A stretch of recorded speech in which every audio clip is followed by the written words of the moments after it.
नमस्ते पेंशनर बंधु।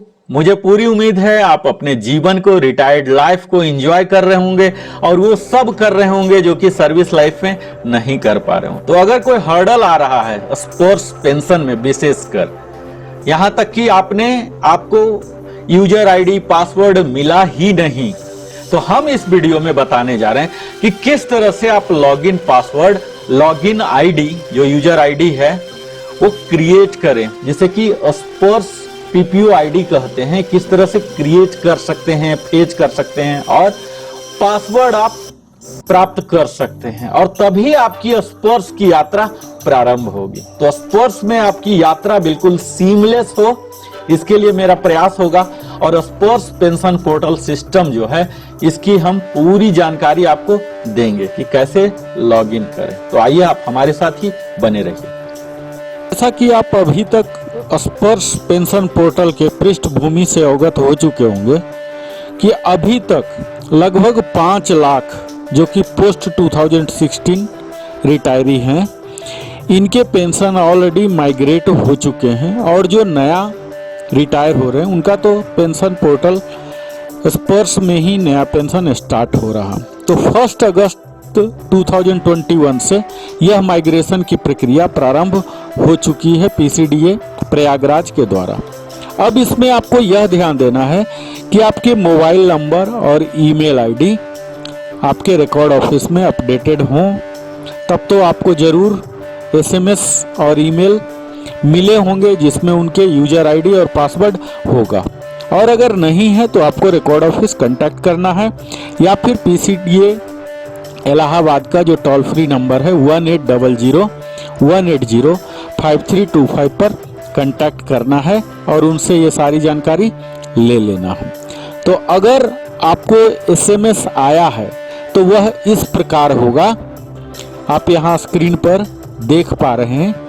यहाँ मैं आपको बता दूं कि अगर आपको इस तरह की एसएमएस आई है जहाँ की आपके कंप्लीट स्पर्श का जो पेंशन आईडी है 14 डिजिट का यह रहेगा, इसमें आपको बताया जा रहा कि आप अपना पेंशनर डाटा वेरिफिकेशन 15 दिन के अंदर कर लीजिए, और आपको डाटा वेरिफिकेशन भी करना है स्पर्श साइट में जाके, और यूजर नेम और पासवर्ड दोनों चीज यहाँ बताया जा रहा है। इसके साथ ही आपको पीपीओ नंबर भी, स्पर्श पीपीओ नंबर बताया जा रहा है, टोल फ्री नंबर। तो यह एसएमएस अगर आपको आया है तब तो आपके सीमलेस होगा, लेकिन अगर नहीं आया है तो क्या करना है वही मैं इस वीडियो में मूलतः बताने जा रहा हूँ।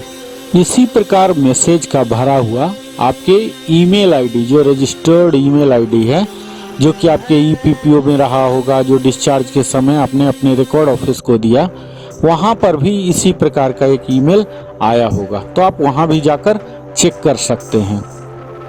यहां आपको यह ध्यान देना होगा कि अगर आपको इस तरह का ईमेल या एसएमएस आया है तो इसमें आप मैसेज में ही देख पा रहे हैं कि इन्होंने 15 डेज का ही टाइम दिया है, तो उस निश्चित समय के अंतराल के दौरान ही आपको कर लेना है, नहीं तो जो भी डाटा फीडेड है वही फाइनल हो जाएगा।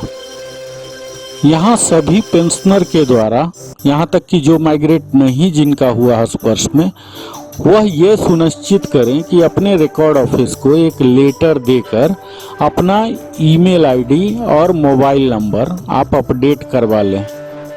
एयरफोर्स, नेवी, आर्मी, उनके अपने पेंशनर के साइट हैं, ऑफिशियल साइट, वहाँ पर आप लॉगिन क्रिएट कर आप खुद भी अपडेट कर सकते हैं। या आप नहीं कर पा रहे हैं, आपको नहीं पता लग रहा, तो रिकॉर्ड ऑफिस से आप जरूर होमवर्क के तौर पर आप अपना ईमेल आईडी, मोबाइल नंबर अवश्य ही अपडेट करवा के रखें, जो कि फ्यूचर में आपको बड़ा ही मददगार साबित होगा।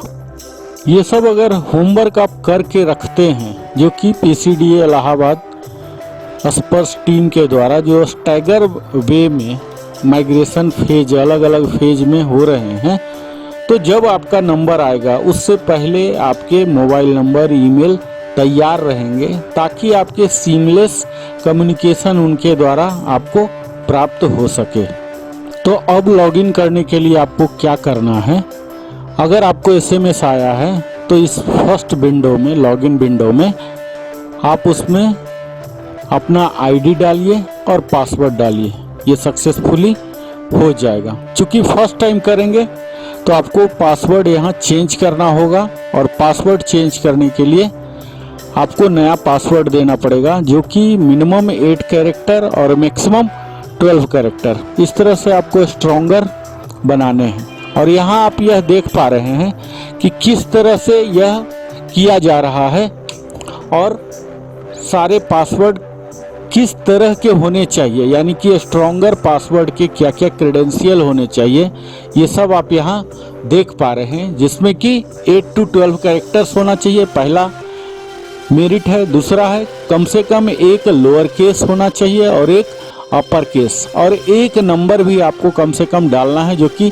डिजिट 0 to 9 है, और इसके साथ ही एक स्पेशल कैरेक्टर भी डालना है। इसमें आपको स्पेस अगर डालना चाहते हैं तो यह स्टार्ट और एंड में नहीं देना है। और अगर आपके पास पासवर्ड नहीं आया है तब आपको क्या करना है, सबसे पहला तो यह कि अगर आपको यूजर आईडी भी नहीं आया है तो उस सूरत में आपको यहाँ मैंने जो बताया EPPO सर्च स्टेटस करना है, नो योर स्पर्श स्टेटस। यहाँ पर आपको सेलेक्ट करना है EPPO या IC number, regimental number, GPF number या बैंक अकाउंट नंबर। ये तीनों में से कोई भी एक इंफॉर्मेशन, आपके पास तीनों अवेलेबल होंगे, तीनों में से कोई भी एक इंफॉर्मेशन वहाँ जो सेलेक्ट किए हैं टेक्स्ट बॉक्स में दे दीजिए।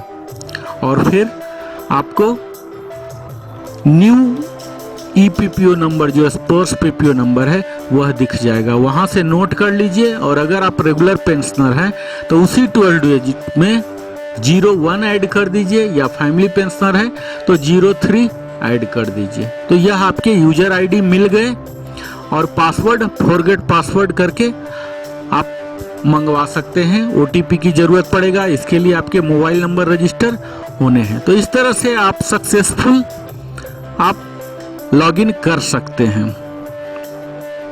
आप हमारे साथ निरंतर बने रहते हैं, अपने जीवन का बहुमूल्य समय देते हैं, इसीलिए हमारी भी जिम्मेवारी बनती है कि इस स्पर्श सीरीज में कुछ न कुछ वैल्यू एडिशन जरूर हुआ होगा।